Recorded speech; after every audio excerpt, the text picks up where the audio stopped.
আর যারা বিশ্বাস করে তাদেরকে বলা হয় মুত্তাকি। দ্বিতীয় নম্বর, ইউকিমুনাস সালাহ, যারা নামাজ কায়েম করেছে। তিন নম্বর হচ্ছে ওয়া মিম্মা রাযাকনাহুম ইউনফিকুন, আল্লাহ তাআলা যেই রিজিক দিয়েছেন, যে সম্পদ দিয়েছেন, তার কিছু অংশ আল্লাহর রাস্তায় ব্যয় করে দেওয়া। এই তিনটি কাজ যারা করবে তাদেরকে কোরআনের ভাষায় কি বলা হয়? মুত্তাকি বলা হয়। চতুর্থ নম্বরে আল্লাহ বলেছেন ওয়াল্লাযীনা ইউমিনুনা বিমা উনজিলা ইলাইকা ওয়া মা উনজিলা মিন ক্বাবলিক ওয়া বিল আখিরাতি হুম ইউকিনুন। চতুর্থ নম্বরে বিশ্বাস করতে হবে, এই কোরআনের প্রতি শতভাগ বিশ্বাস রাখতে হবে। কোরআন যে আল্লাহর কিতাব, আল্লাহ যে কোরআনকে আমার আপনার জীবন বিধান হিসাবে প্রেরণ করেছেন, এই কোরআনকে মানতে হবে শুধুমাত্র মসজিদের মধ্যে, শুধুমাত্র ঘরের মধ্যে। কোরআন যেমন মসজিদে মানবেন, পরিবারেও কোরআন মানতে হবে, সমাজেও কোরআন মানতে হবে, রাজনৈতিক জীবনেও কোরআন মানতে হবে, আন্তর্জাতিক জীবনেও কোরআন মানতে হবে।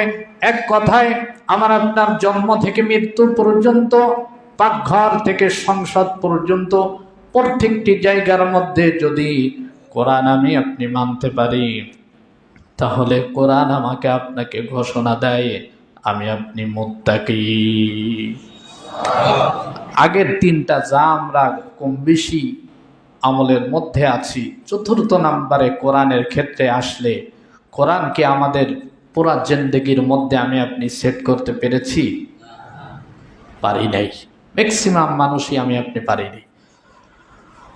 বিমা উনজিলা ইলাইকা ওয়া মা উনজিলা মিন ক্বাবলিক, কোরআনকে বিশ্বাস করতে হবে। আর কোরআনের পূর্বে আল্লাহ তাআলা যত আসমানি গ্রন্থ প্রেরণ করেছিলেন, সমস্ত আসমানি গ্রন্থকে আল্লাহর কিতাব হিসাবে বিশ্বাস করতে হবে।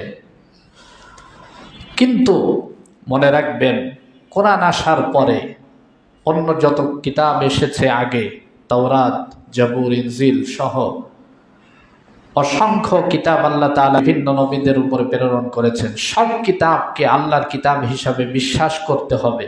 তবে কোরআন ছাড়া অন্য কোনো কিতাবকে বর্তমানে মানা যাবে না।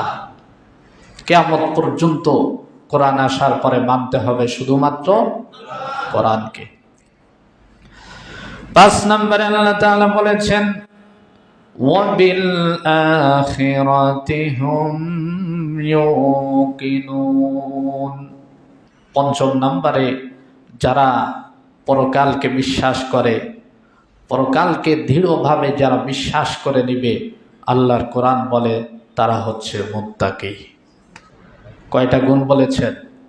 ৫টা।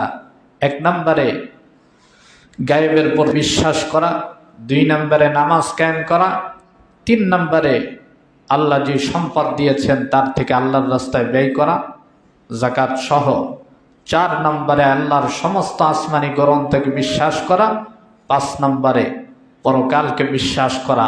এই ৫টি গুণ যারা অর্জন করবে, আল্লাহর কোরআন তাদেরকে মুমিন মুত্তাকি হিসাবে ঘোষণা করেন।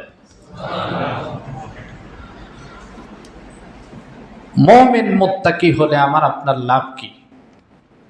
আল্লাহ তাআলা কোরআনের পরবর্তী আয়াতের মধ্যে বলেছেন উলাইকা আলা হুদাম মির রাব্বিহিম ওয়া উলাইকা হুমুল মুফলিহুন। যারা এই ৫টি কাজ করেছেন, ৫টি গুণ অর্জন করেছেন, আল্লাহর কোরআন বলে তারা আল্লাহর দেওয়া হেদায়েতের উপরে অবিচল রয়েছে। ওয়া উলাইকা হুমুল মুফলিহুন, এবং তারাই হচ্ছে প্রকৃত সফল কাম। সুবহানাল্লাহ বলবেন না? আপনি এই গুণ অর্জন ছাড়া নিজেকে সফল বলার কোনো এখতিয়ার আপনার নাই। আপনাকে যদি সফল মানুষ হিসাবে পরিচয় দিতে হয়, তাহলে এই 5টি গুণ অবশ্যই অর্জন করতে হবে। এই 5টি গুণ অর্জন ছাড়া আমি আপনি সফল হতে পারবো না। 5টি গুণ যখন অর্জন হয়ে যাবে, তখন আমি আপনি আল্লাহ তাআলা আমার আপনার বন্ধু হয়ে যাবে। আর আল্লাহ যার বন্ধু হয়ে যায়, কোরআন যার বন্ধু হয়ে যায়, পৃথিবীর কোনো ষড়যন্ত্র তাকে রুখিয়ে দিতে পারে না। কারণ কোরআন নিয়ে যে যত ষড়যন্ত্রই করুক, কোরআনুল কারীমের হেফাজত কে করেন? আল্লাহ তাআলা বলেছেন, ইন্না নাহনু নাযালনা যিকরা ওয়া ইন্না লাহু লাহাফিজুন। কোরআন নাজিল করেছি আমি আল্লাহ, আর এর হেফাজতের আর সংরক্ষণের যাবিত দায়িত্ব আমি আল্লাহ তাআলা আমার নিজ হাতে গ্রহণ করেছি। কোরআন হেফাজত কে করবেন? এজন্য আবু জেহেল থেকে শুরু করে আজ পর্যন্ত কোরআন নিয়ে বহু ধরনের ষড়যন্ত্র হয়েছে, কোন ষড়যন্ত্রই কাজে লাগাইতে পারে নাই। কারণ কোরআনের রিমোট কার হাতে? এটা আল্লাহ মানুষের হাতে দেন নাই যে আপনি টিপ দিয়ে বন্ধ করে দিবেন। কোরআন বন্ধ করতে পারবেন না, বরঞ্চ কোরআনের বিরুদ্ধে আসলে আপনি জ্বলে পড়ে ছারখার হয়ে যাবেন। কোরআনের কিচ্ছু হবে না। শুধু আল্লাহ কোরআনকে হেফাজত করবেন তা না, কোরআনের পক্ষে যারা আছে, কোরআনের কর্মী যারা, কোরআনের সমর্থক যারা, কোরআন যারা ভালোবাসে, কোরআন যারা হিফজ করে, কোরআন যারা সংরক্ষণ করে, আল্লাহ তাআলা কোরআনের সঙ্গে সঙ্গে ওই মানুষগুলাকেও আল্লাহ তার কুদরতি হাতে হেফাজত করে নেন। শুধু কোরআন হেফাজত করেন না, কর্মীদেরকেও হেফাজত করেন। কোরআনের সঙ্গে যারা আছে তাদেরকে আল্লাহ অলৌকিকভাবে হেফাজত করবেন। আপনি যত বিপদে পড়েন আর মুসিবতে পড়েন,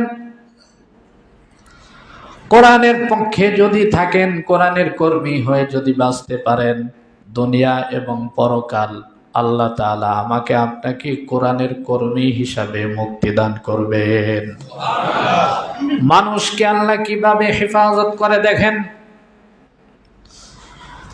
2004-এর বাস্তব একটি ঘটনা বলি। শ্রীলঙ্কার বুকে প্রচন্ড ভূমিকম্প হয়েছিল। ওরা শ্রীলঙ্কা ভেঙ্গে চুরে তছনছ হয়ে গিয়েছিল এক ভূমিকম্পের ভিতরে। হাজার হাজার মানুষ মারা গিয়েছিল। ওই সময়ের ভিতরে উদ্ধার কর্মীরা উদ্ধারের কাজ নিয়োজিত যারা ছিল, তারা উদ্ধারের কাজ করতে গিয়া হঠাৎ করে লক্ষ্য করে দেখলেন একটা ভাঙ্গা বিল্ডিং এর ভিতর থেকে ছোট বাচ্চার কণ্ঠে কোরআন